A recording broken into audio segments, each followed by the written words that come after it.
Lord, yes, papi, hit me one time and make it funky. I was brought up and told to have no fear. I was brought up and told to have no fear.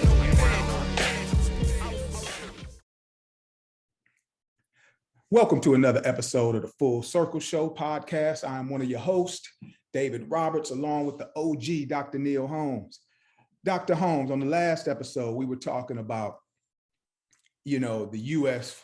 government or the U.S. armed forces occupying in Afghanistan and how that's going to impact our people as we withdraw. I think a lot of people were probably surprised to find out that we'd actually been there, or I shouldn't say we, our government had actually been there for about 40 years as opposed to what some people thought 20 years and so on and so forth. And I think we left it off with how it's going to impact the African continent. But before we go into that, I wanted to touch on something we had discussed in that last one. I had mentioned, being here in the DC area, meeting, a lot of brothers, quite frankly, working for these defense contractors, making $300,000 a year. And I know you made the point, like, hey, we don't want to just, do whatever we can, do something destructive just so a few people can make money, and so I definitely understand that. But also at the same time, I do look at how these brothers are supporting their families off of that. Do you think a lot of that will dry up now that the U.S. armed forces are going to be withdrawn from Afghanistan? Well, one of the things that happened with the U.S. military after Vietnam was the professionalization of the military. So you have these people who are now professional fighters for hire, so to speak. And that's what they do. They don't have a lot of conscience in terms of what they're doing.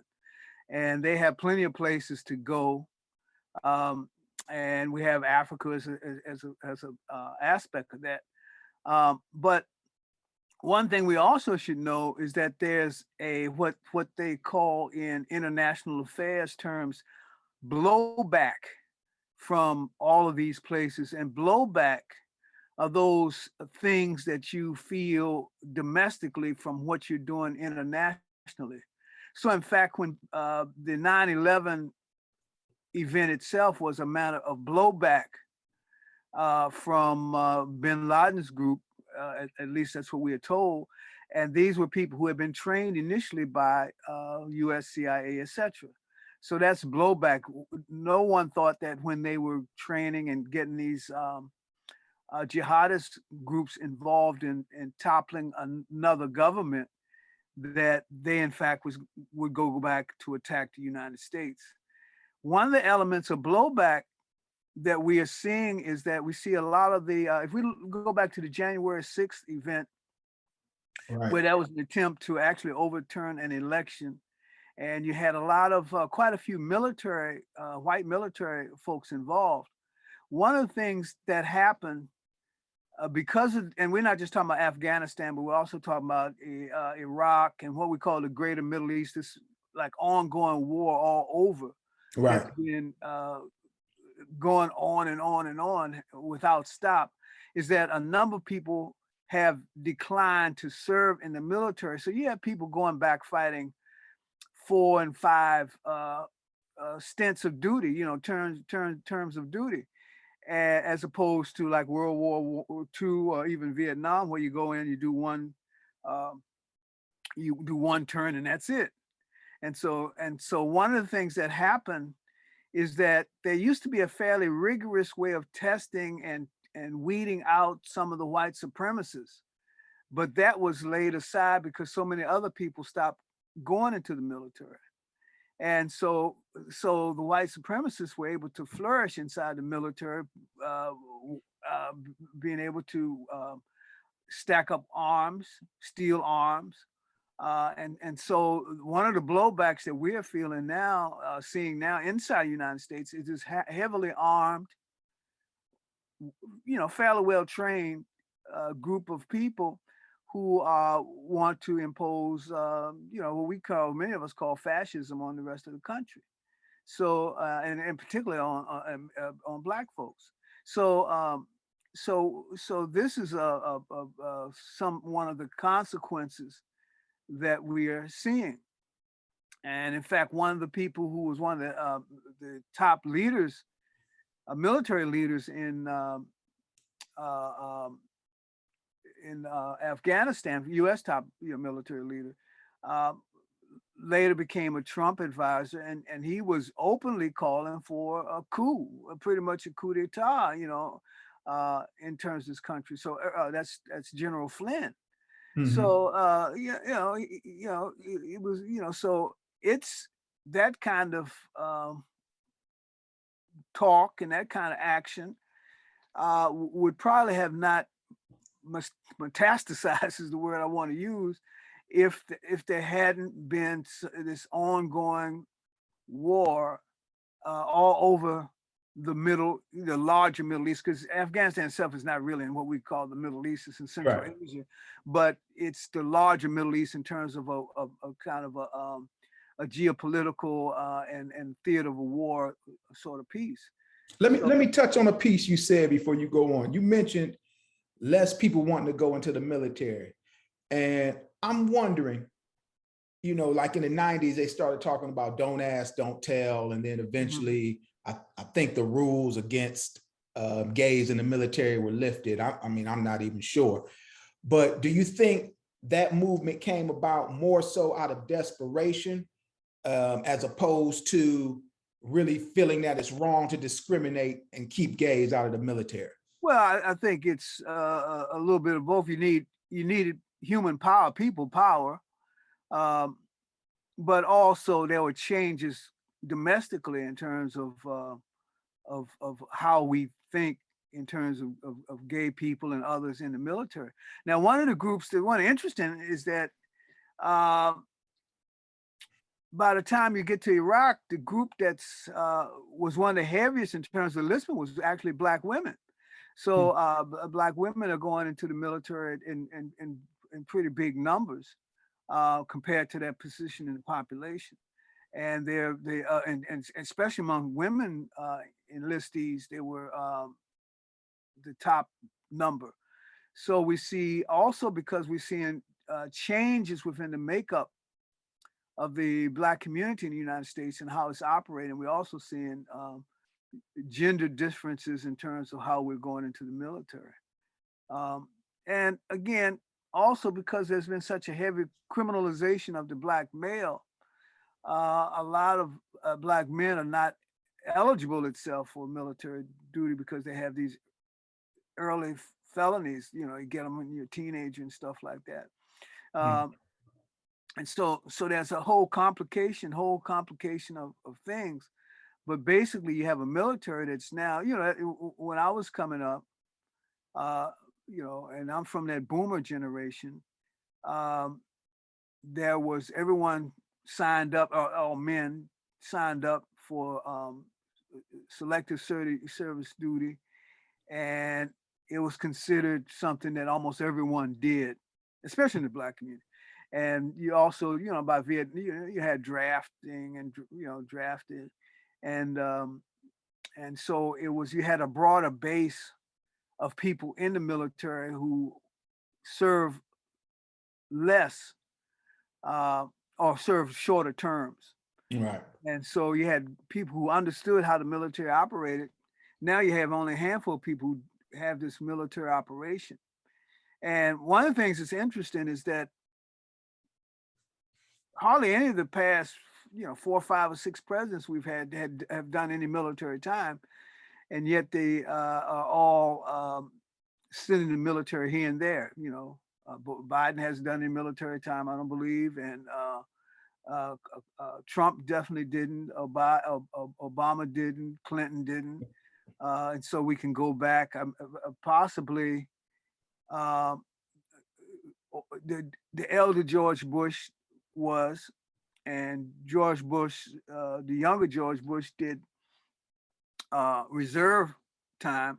But back in our day, when he did it, that was considered a way of getting around the military as opposed to being in it. Now you do the reserves, and you might be the first group of people to be deployed. You know, the Right. auxiliaries aren't deployed, aren't used the same way as they were. But in terms of full-time enlistees, you know, the senior Bush and probably Nixon were probably the last of the presidents who actually served any time in the military, have any sense of what military really did or does. So, you know, so that's also sort of an issue in a sense, because you have people who are telling military folks to do all this stuff and they themselves don't have a sense of what really happens inside the military. And so you Right. have this group of people who are now professional military people, and they're trained to go in all kinds of scenarios, you know. So you have, you know, going into Afghanistan, you have troops who are specifically trained to fight in mountains. Going into Iraq, you have people who are trained in desert warfare, and so forth. So and some of these, I think, you know, this is what I think. I'm not certain here, but I think sometimes the military leadership itself likes to test out weapons, to test out materiel, test out troop readiness to fight in some of these scenarios. Now let me go back to something else you said. You mentioned blowback earlier. Mm-hmm. And, you know, just recently we had the 20-year anniversary of 9/11. So I was reading somewhere, and I can't remember who it was, some, you know, politician or whatever the case may be, saying that America was attacked because we are like the pinnacle of freedom and liberty. And so, you know, people that don't like that attacked us strictly for that. And, you know, as tragic as I thought 9/11 was, you know, 3,000 people losing their lives, I knew that wasn't the case. And it was as far as why the attack, because you just touched on why the attack was. But it's just fascinating to me that something like that was, you know, tragic, there's always going to be people that try to jump on it to use it to promote their agenda. Yeah, You well, know? yeah, and you know, that always happens. But you know, the attack, you think about a large number of those people who died in that attack. Some of them were undocumented workers whose bodies have never even been found in all that rub, you know, all that you know, all that, you know, where all that the buildings were collapsing and whatnot. And, Right. and the interesting thing was that the NSA, everyone knew that there was going to be some type of attack. Mm-hmm. There didn't seem to be a particularly alert, you know, the people who were supposed to be alert at this time were not necessarily, didn't appear to be alert. Now, and I say that because I remember in a few years previous to that, you had the Y2K period where there was going to be the New Year's Day, and there's also some chatter that they talk about on the web about some type of attack. Everything And was everybody was on crashed. alert because when you went out to these, you know, New Year's Day events, New Year's Eve events, you know, they said, be alert. So, Right. you know, I remember going out to a New Year's Eve event, looking all around and looking for something to happen. But this was sort of casual. There did not seem to be an exceptionally high level of preparation, of preparedness for this attack to take place. So things which might have been able to be headed off weren't headed off in that sense. Now let's jump ahead. How will the continent of Africa be impacted by U.S. withdrawn forces from Afghanistan? I've been trying to figure this out, you know, like, where's Dr. Holmes going to go with this? But I just can't. I don't think I've been able to grasp it. So enlighten us. Well, you have to remember that now what Joe Biden said at one of his press conferences, he was saying that, he said really a couple of things. He said the United States has to redeploy forces because now he wants to face off against China. You know, it's what the Obama folks call pivot to China, and what Trump was pivoting to China as well, and in fact pivoted to China with the trade wars. And Biden is attempting to pivot to China. So China now, in order to deal with China, you have to take some of this attention away from that Middle East. But also he said that inside of what we quote unquote call the Middle East, Al-Qaeda has become less of a threat. And he said, really, the big threat is in Africa now. And within a day of him saying that, special forces troops were in the Congo. We have to remember that Africa has always been the prize for the nations, the powers that be, that have dominated the world for the past, let's say, 500 years. When we begin to see European nations begin to emerge, and after the European nations emerged, then the United States as a kind of an outpost of Europe emerged. And for that emergence, because when they were beginning to emerge, China was the major economy, and Asia had most of the wealth in the world. China was still the world's largest economy in 1830s, you know, when the up until when the opium wars were established to force the Chinese to buy and sell opium, dope wars, we might call them, right. The British dope wars. So, and that was the thing that undermined the Chinese dominance of the world economy. But the thing that, two things made America powerful, United States powerful. One was we had 500 nations that were, you know, people call this the longest war. I'm not sure if Afghanistan's the longest war, because how long have wars gone on between the United States and the various Native American nations, or what we call Indian people in this country? You know, since 1600, you know, when the British first came in 1607. Right. Remember that the Spanish had already been here about 100 years. And for the Spanish to get a foothold, they had to undermine major empires. Inca Empire, the Mayan Empire, Aztec Empire. These were very advanced civilizations they had to cut down. And then the British came, and they came here right in Virginia. And the first thing they had to do was to defeat the Powhatan Federation, which was a federation of different of what people call tribes, ethnic groups, whatever you want to call them, they had a government. They had to defeat them. They were defeated militarily. And as they defeated militarily, they moved further and further west. When you look at the Declaration of Independence, one of the things that it's talking about is that they wanted to fight the British. They wanted to break away from the British because the British had formed these alliances with the Native American nations, which helped the British defeat the French, and which was another world war. And so King George III had signed an agreement to say, we're not going to go beyond the Allegheny, mountains. We're not going to go beyond, like, say, Pittsburgh. George Washington already claimed like 200,000-300,000 acres of land in Ohio Valley. And that's what he was fighting for, land, Native American land. Also, you had a situation in England again, where there had been a case, a court case, John Somerset case, where many people believe that would bring about an end to slavery. It didn't officially bring about an end to slavery, but it would bring about an end to slavery in Great Britain. And if it ended in Great Britain, then it would end in the British colonies all around the world. So these two factors were what led to this thing, were two of the very important factors that led to the American Revolution.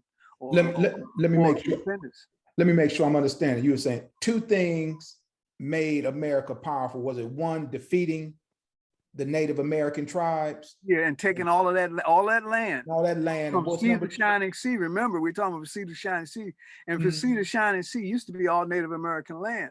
For when sea to shining sea became U.S. land, that came from warfare. And so that's number one. What's number two? The other thing is what? Enslavement of our people, African people. So, you know, where did this wealth come from? You know, tobacco. Well, who planted the tobacco and picked it and cut it and all the other stuff you do to it, or the cotton, which was really the thing that really got things rolling, or the sugar cane, you know, or what have you. Okay, so now that we don't have, you know, legalized slavery, at least in America, other than the prison industrial complex, but that's a whole nother discussion. Why is Africa still the prize? Okay, Africa is still the prize because it's still under the feeling the effects of the enslavement.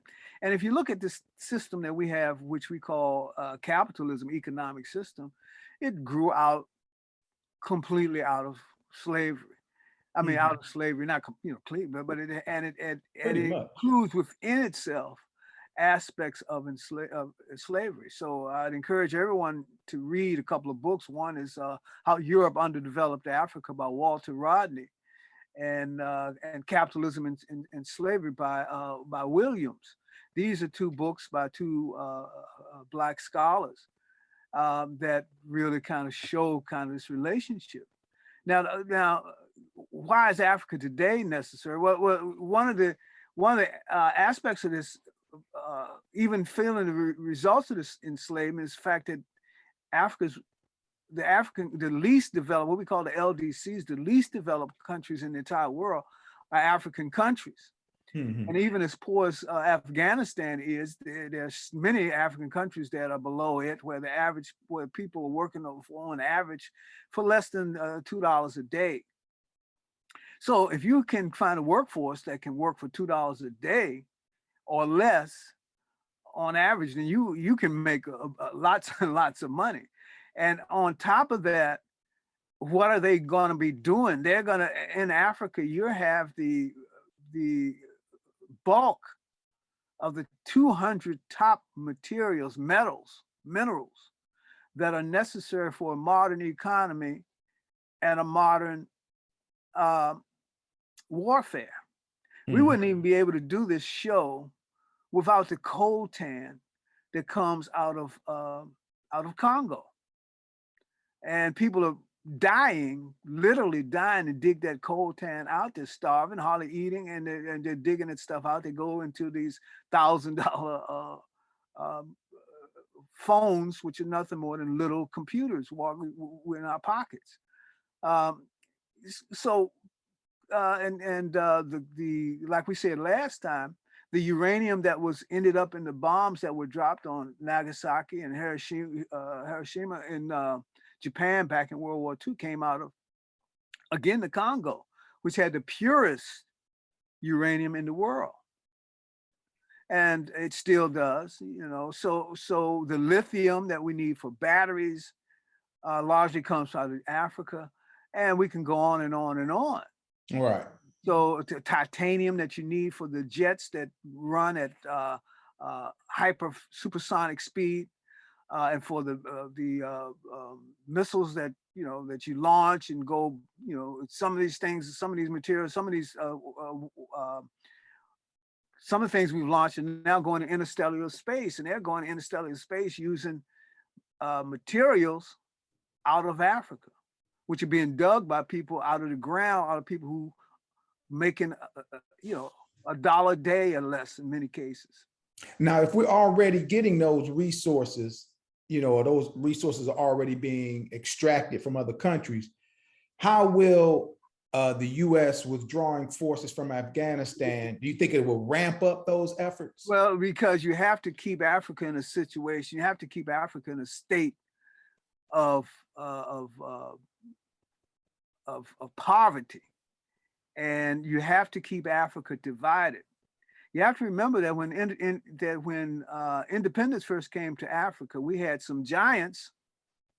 Kwame Nkrumah was the first among these giants who had many giants. And one of the interesting things is that these giants were largely influenced by people, African people from the West. They were influenced by people like W.B. Du Bois. They were influenced by people like Marcus Garvey from Jamaica, and others who were saying, Africa must unite.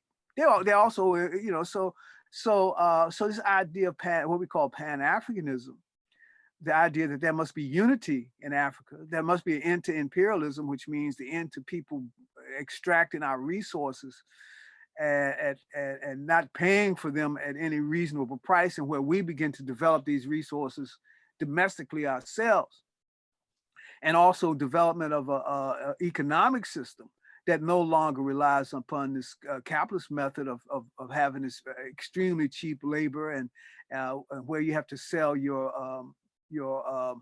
wealth, almost give it away to other people. So you had these folks come into power, and let's take Nkrumah, for instance. As soon as he got into power, he did a couple of things. One, he brought together other independent African nations to work together in a collaborative fashion. Two, he began to organize other African people's organizations. What I mean, labor unions, youth organizations, women organizations, etc., to begin to do that work on the ground to spread the idea of Pan-Africanism. And he began to build political parties and began to support people all over the continent, bring them into Ghana, training them into political training. In some instances, like in Zimbabwe, what we now know as Zimbabwe, and the Southern African colonies, which were colonized by white settlerism, he began to train people militarily. But what we don't really, and a lot of time we know that, but what we don't know is that as well, is that in the economic sphere, Nkrumah developed 1,500 in industries in Ghana, designed to lessen Ghana's dependence on imported goods from the West, and also designed bauxites in Ghana. Bauxite's the basis of aluminum. Nkrumah had developed an aluminum smelting plant to begin to turn that bauxite away from the raw bauxite into alumina, which is the precursor to aluminum, which would have been the basis for making aluminum products right in Ghana, as opposed to sending you bauxite to the United States and then having to buy your aluminum goods. You send the bauxite, you sell it cheaply. This is what imperialism does. You sell your raw materials cheaply outside the country. Then they have to come back to you in a finished good that you have to pay a lot of money for. The value added is what we call manufacturing. It turns that raw material into a finished good. So we have latex in Africa that we turn into tires. And like we said last time, Nkrumah had developed tire factories. Let me ask you about him real quick, because you mentioned him last time and some of the things he did. Yeah. And you mentioned others, and you was like, they did this, so they had to go. They did this, so they had to go. Right. So I wanted to ask you about Marcus Garvey, okay? Because Marcus Garvey was, and this is kind of in the same vein, Marcus Garvey was Jamaican. Right. But he talked about Pan-Africanism. Right. And now when you meet a lot of Jamaicans in America, not all, you don't want to lump, everybody in a group together, but when you meet a lot of Jamaicans, they're hostile towards African Americans.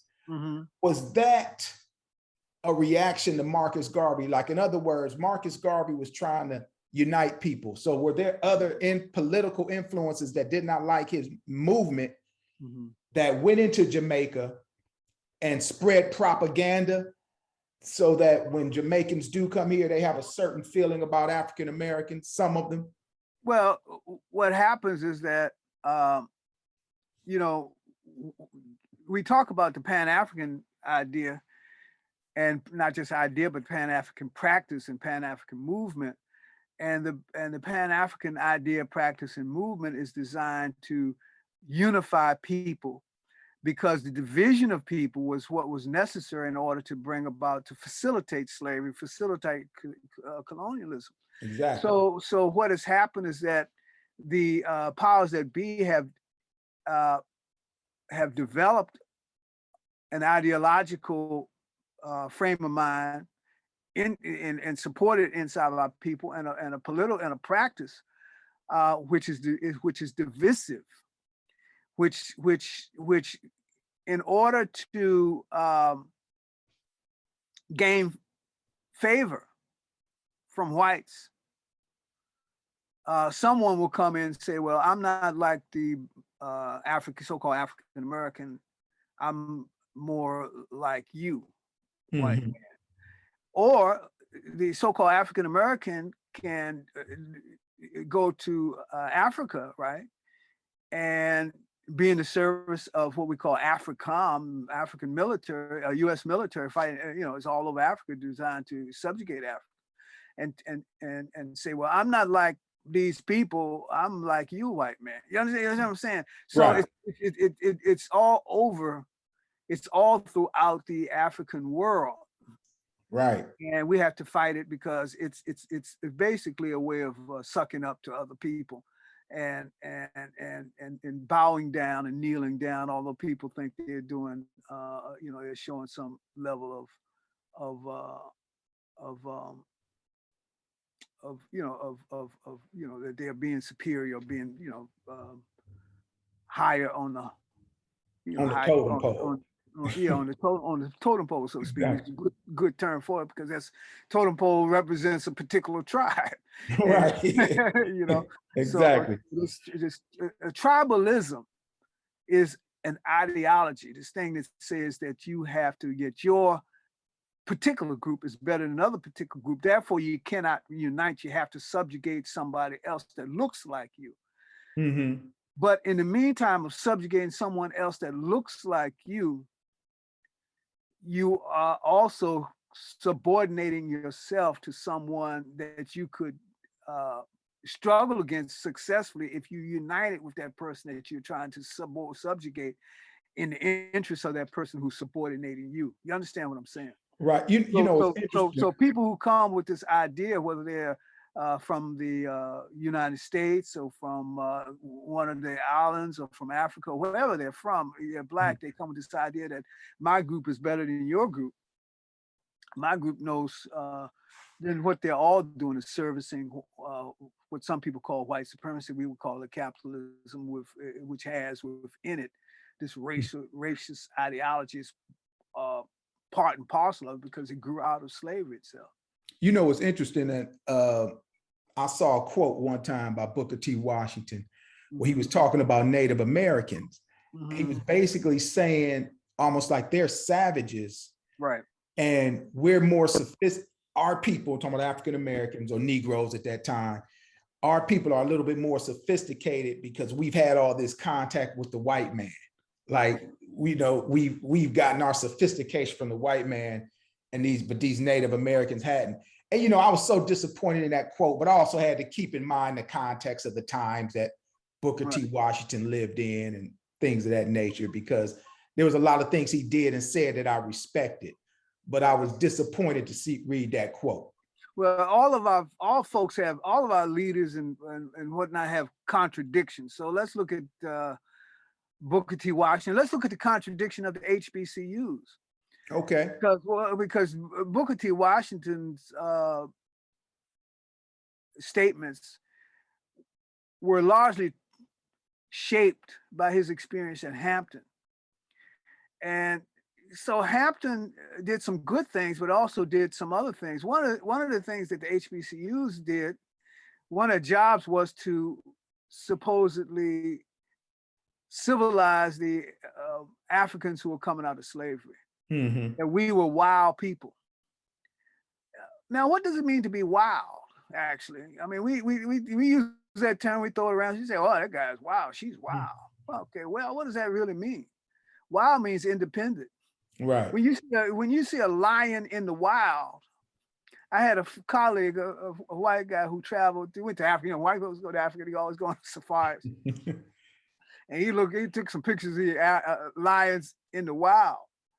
And you look, when the lion is in his own area, and he's cool. He's sitting back. He's not worried about a thing. He's chilling.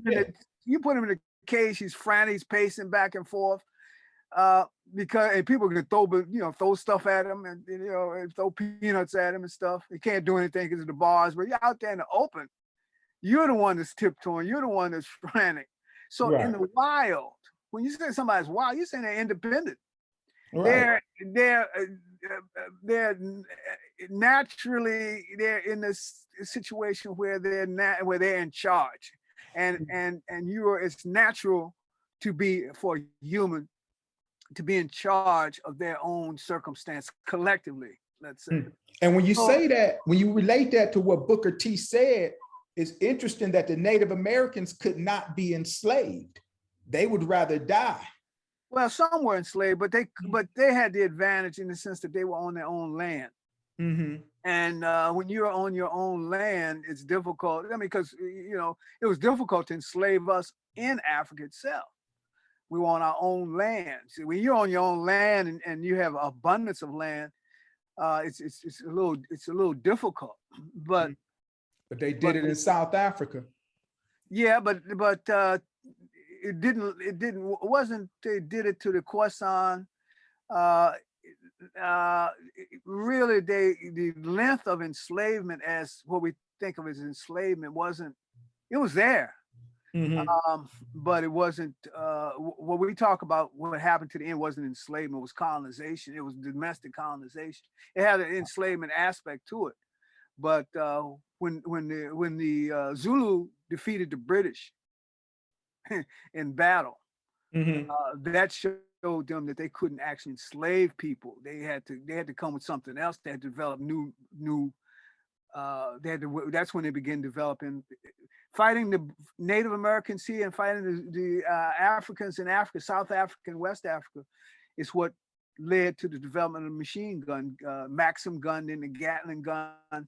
They had to develop something more than just a single shot rifle. They had to, or even just a regular repeating rifle, which came later, but they had to develop something that could kill people in mass numbers. But I'm sorry, Dr. Holmes, let me get back to Booker T just for a minute. Go ahead. He was, one of the jobs he had was to be over the Native American students. They had Native American students at Hampton, and that was his job, was to sort of be there, sort of like a resident assistant and guide them and so forth. Right. And so he was looking at the fact that they didn't want to give up a certain way of life, and that is what people would call wild, uncivilized, and whatnot. But the fact that they still maintain a certain level of independence. And so what we look at as independence. So one of the things that some of the HBCUs had to do was to try early on to fight to rid us of our African culture and such, and also to kind of to overemphasize the role of those people who had some admixtures of whites. So we look at some of these early groups, and you had black bag tests and all this kind of stuff, so that if you were if you had lighter skin and whatnot, which is a relic again of the plantation. Those people who were often, some of those people who worked in the house, not always, were people who were related to the slave owner. So these were some of the aspects of we had to fight. We're still out fighting some of that stuff. We have to fight hundreds of years to fight to overturn some of these internal aspects of our enslavement. And this thing where one group, whether we're talking about so-called African Americans, so-called Jamaicans, so-called Haitians, so-called this, that, and the other, where we all are at each other's throat. This is a characteristic of being both enslaved and being colonized and being under control of someone else. And the other idea, and even if we look in some of these areas too, there's also at the same time a certain level of colorism that accompanies that. So inside of each of these groups, we have certain levels of colorism, which also is a manifestation of those same enslavement colonization. And so let me ask you one last question, because we're coming up on guess a few minutes left. So I want to close with this. You mentioned with us withdrawing from Afghanistan. Mm-hmm. Now Africa is going to be the prize or the target, and we have to keep it weak. And you probably know where I'm going with this. What can our community do? What should we be doing now as our government and our troops withdraw from Afghanistan? What should we be doing to combat this? Well, one of the things we need to do is to educate ourselves about the issues and begin to organize ourselves into study circles and things like that, which can understand this stuff and not just look at what's in the popular media, but go a little bit below. Mm-hmm. The other thing that we can do in the area where you're in, the DC area, there's a very active group of people that are involved in doing some things that they call the Black Alliance for Peace. You go to their website and look at Black Alliance for Peace, and there's all kinds of things that they're doing, especially looking at the what we call AFRICOM, which was developed. A lot of people say it started with George Bush. Actually began as something else under Bill Clinton. It began under something called the what do they call it? The rapid deployment force for Africa. So that is it's in every country in Africa, basically, and it's designed to do that. There are other organizations that exist. We call Pan-African organizations. There's several of them. I'm going to mention a couple of them. One is called and you can look on, they have websites and stuff. One is called, or if not websites, they have Facebook pages and stuff. One is called Pan-African Revolutionary Socialist Party.org, I think is one. Mm-hmm. Then there's another one, AAPRP, I think international.org, AAPRPGC.org. They're you just put in Pan-Africanism, look it up, and see what they're doing. There are groups in Africa that have. There's a group in Africa that has a television show, a cable, what do you call it? YouTube television show, all the time. I think it used to be called Socialist Forum. Mm-hmm. It's now called Socialist Movement of Ghana. They have, and you plug in Kwesi Pratt, KWESI PRATT. He has a television show that's connected to either one of those, or they always do informational pieces. They just did a webinar recently, just the other day, on Western imperialism in Africa. What's going to happen? What's about to happen? What is happening? And how is it going to be emphasized? We look at, for instance, last time we talked about the overturning of Gaddafi up in Libya, Mm-hmm. and what that meant, because he had begun the idea of the African Union and the idea that the African continent needed to have its own bank. He had begun to put together and its own currency. He had begun to put together the resources to make that happen. They had plenty of resources, oil resources. He had plenty of gold, and under the pretext, with a Black president, mind you, right? Mm-hmm. And against really the